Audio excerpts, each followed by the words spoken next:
Agora, nesse tópico 9, nós vamos analisar uma competição entre reações SN2 e SN1. Então, essa tabela 10.5, ela mostra a comparação dos mecanismos de reação SN2 e SN1, que na verdade é um resumo de tudo que nós já estudamos até agora. Então, o mecanismo de reação SN2, ela ocorre em uma única etapa, mecanismo. Ela é uma reação bimolecular, ou seja, ela depende da concentração tanto do aleto de alquila quanto do nucleófilo. Ela não ocorre rearranjo carbocático na mecanismo SN2, porque não se forma carbocático como intermediário na reação. Caso você tenha como reagente um aleto de alquila com carbono quiral, você vai ter um único produto com a configuração invertida. A ordem de reatividade é que os aletos de metila são mais reativos do que o aleto de alquila primário, que é mais reativo do que o aleto de alquila secundário. Aletos de alquila terciário não sofrem reações SN2. Já o mecanismo SN1, a reação ocorre em mais de uma etapa, e a primeira etapa, que é determinante da velocidade, é a formação do carbocátion. A reação é unimolecular porque depende apenas da concentração do aleto de alquila, não depende da concentração do nucleófilo. Nessas reações podem ocorrer rearranjo carbocático, já que a primeira etapa da reação é a formação do carbocático como intermediário. E caso você tenha como reagente um composto que tenha um carbono quiral, você vai ter a formação dos dois enantiômeros, tanto o R quanto o S, como produto da reação. A ordem de reatividade é que o aleto de alquila terciário é mais reativo do que o aleto de alquila secundário, e aletos de alquila primário e metila não sofrem reação SN1, certo?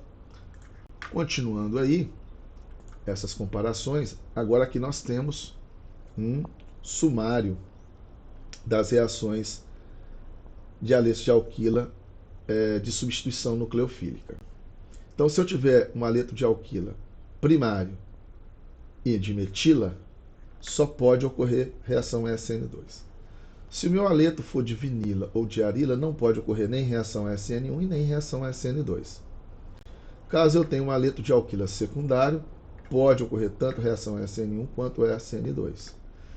E se meu aleto for de benzila, primário e secundário, e de alila, primário e secundário, também pode sofrer reação tanto SN1 quanto SN2. Um aleto de alquila terciário só pode sofrer reação SN1, assim como aletos de benzila e de alila terciários só podem sofrer reação SN1. Então, quando um aleto de alquila pode sofrer tanto uma reação SN1 e uma reação SN2, três condições determinarão qual reação irá predominar. A concentração do nucleófilo. Se a reação é SN2, ela depende da concentração do nucleófilo. Se a reação é SN1, ela não depende da concentração do nucleófilo. A reatividade do nucleófilo. Se o nucleófilo for um bom nucleófilo, isso favorece a reação SN2.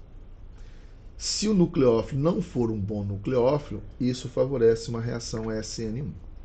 O solvente da reação também interfere. Se eu tiver um solvente prótico, isso vai dificultar as reações SN2. Nas reações SN2, é preferível usar um solvente polar aprótico ou meio gasoso, que não há necessidade de solvente.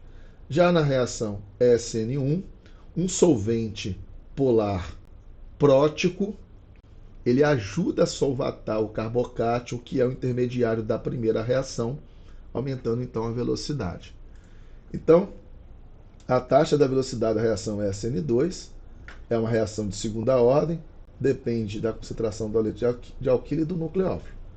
Já a taxa de velocidade da reação SN1 depende apenas da concentração do aleto de alquila. O aumento da concentração do nucleófilo, ele aumenta a fração da reação que ocorre por um caminho SN2. Se o nucleófilo for um bom nucleófilo e você aumenta a concentração desse nucleófilo, a velocidade da reação SN2 vai ser aumentada. Um nucleófilo pobre favorece uma reação SN1 pelo decréscimo da velocidade competitiva da reação SN2. Então, se eu tiver um nucleófilo ruim, ou um pobre nucleófilo, isso vai favorecer a reação SN1 e não a reação SN2. Então, a velocidade da reação geral, ela pode até ocorrer em alguma parte pelo mecanismo SN2 e SN1. O que mais vai favorecer se vai ocorrer mais SN2 ou SN1 vai ser as condições que a reação está ocorrendo. Então, uma reação SN2 ela é favorecida por uma alta concentração de um bom nucleófilo, já que a reação SN2 depende também da concentração do nucleófilo.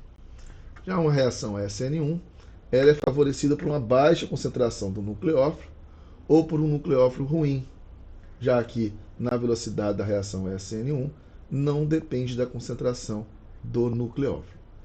Então, analisando a competição de reação SN2 e SN1, tem alguns casos que fica claro. Se eu tiver aleto de alquila terciário, ou de benzila terciário, ou de alila terciário, qualquer que seja terciário, só pode ocorrer SN1. Se eu tiver aleto de alquila primário ou metílico, só pode ocorrer SN2. Se eu tiver aleto de vinila e de arila, não pode ocorrer nem SN1 nem SN2. Agora, a competição, ou seja, as condições da reação que favorecem SN2 e SN1, tem que ser bem analisada quando o aleto de alquila pode sofrer qualquer uma das duas reações, ou seja, reagir por qualquer um dos dois mecanismos, que é o caso dos aletos de alquila secundários, pode sofrer tanto a reação SN1 quanto SN2, e os aletos de benzila e de alila primários e secundários, que também pode sofrer tanto reação SN1 quanto SN2. Então, para isso, você tem que analisar as condições da reação. Então, um bom nucleófilo favorece a reação SN2 e o nucleófilo ruim favorece uma reação SN1. Então, esse é o resumo desse tópico 9. Então, finalizamos aqui e até a próxima e última aula deste capítulo 10.